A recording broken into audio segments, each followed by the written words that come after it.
Hello, beautiful. Welcome to part 3 of High-End Sales Mastery for Spiritual Women Coaches and Christian Women Coaches.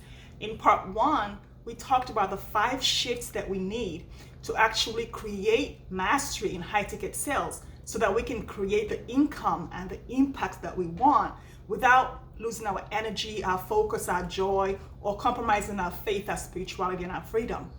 And in part 2, we talked about creating an identity shift that takes us from I can't, or this is too scary, or I'm afraid of rejection or judgment, to I'm a high value coach who does the thing.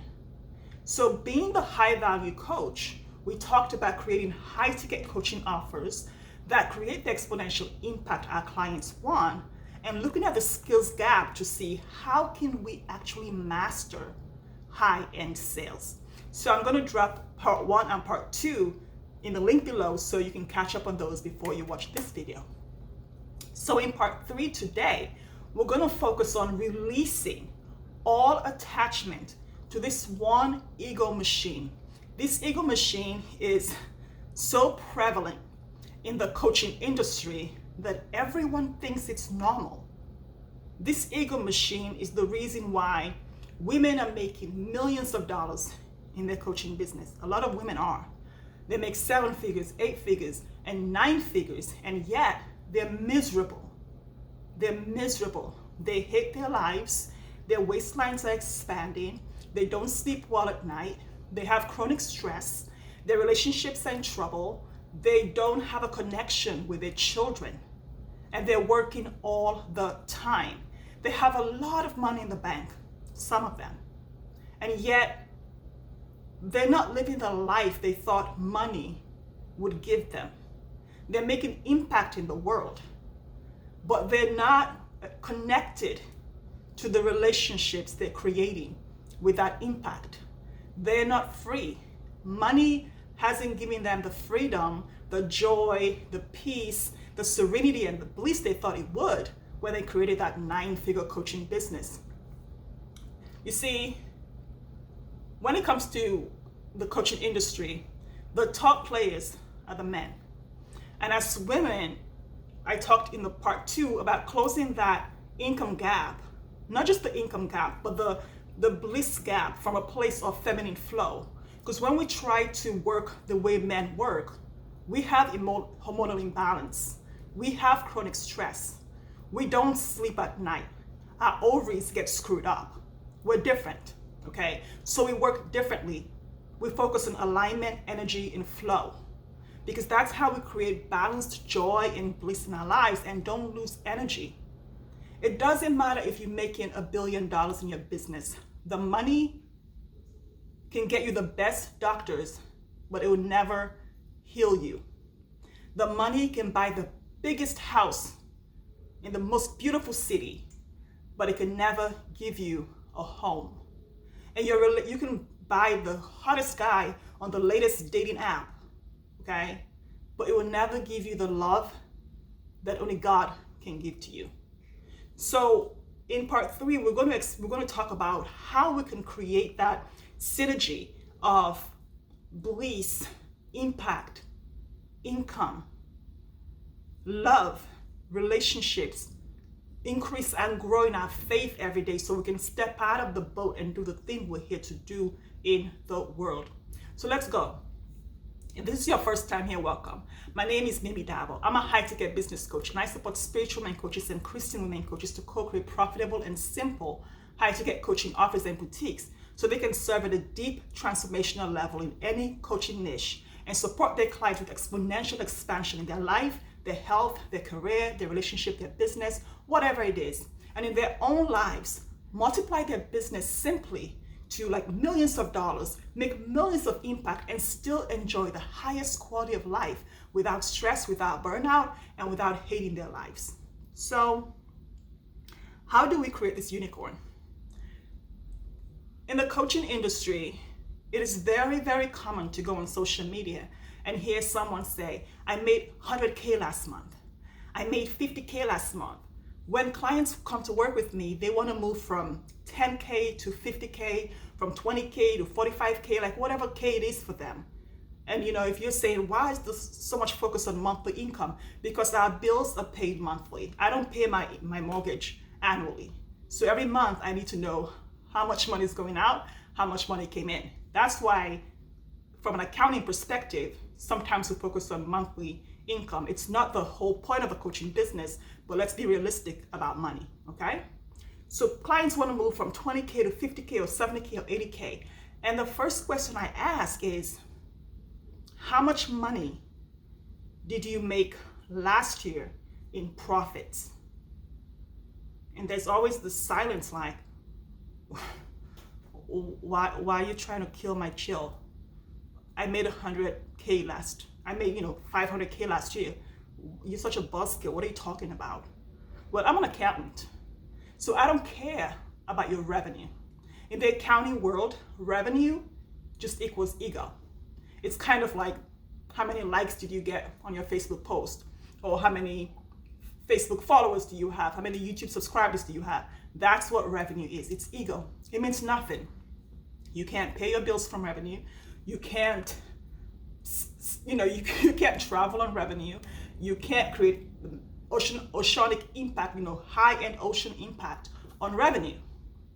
Revenue is revenue. So people are making 100K months, 50K months, 70K months, and it's all revenue. And some of them have a team. So after they pay the team, there's a deficit. There's a deficit.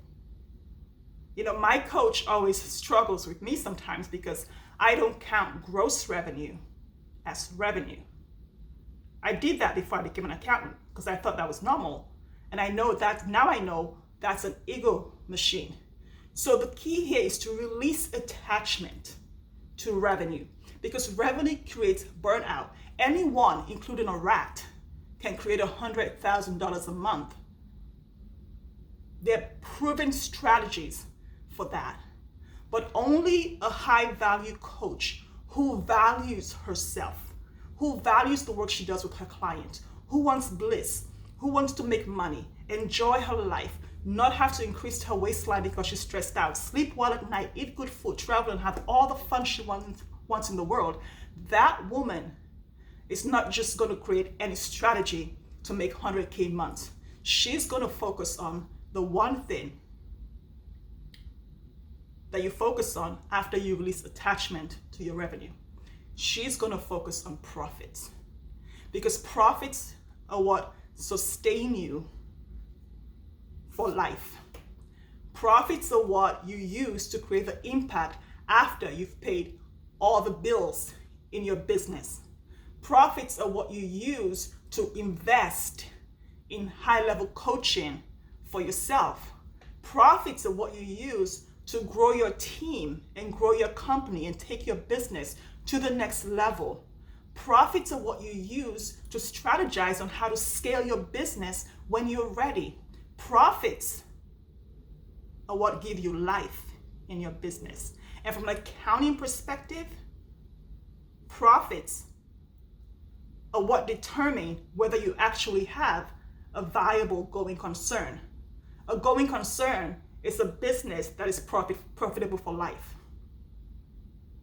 So we need to focus on creating a going concern, a profitable coaching business, and not just bringing in money and revenue into the business. Because again, revenue is ego. It makes you look good. Yeah, posting that you made 100K on Instagram makes you look awesome. But what's behind the 100K? Yeah, if I was just a coach, I'd probably say, yeah, that's really good. But I have a skill for looking at the numbers behind the number that's behind the number. It's kind of like the why behind the why. So I look at the number behind the number. So I'm not impressed by your 300K month. What was left over after you paid your team? What was left over after your business expenses? Are you able to invest in high-level coaching? So this is part of high-end sales mastery, because when you understand why you're selling high-ticket coaching offers, then you're able to confidently say with ease, the investment to work with me is $250,000. Because remember, When you make $100,000 a month, are you making $100,000 a month, or are you making $5,000 after expenses?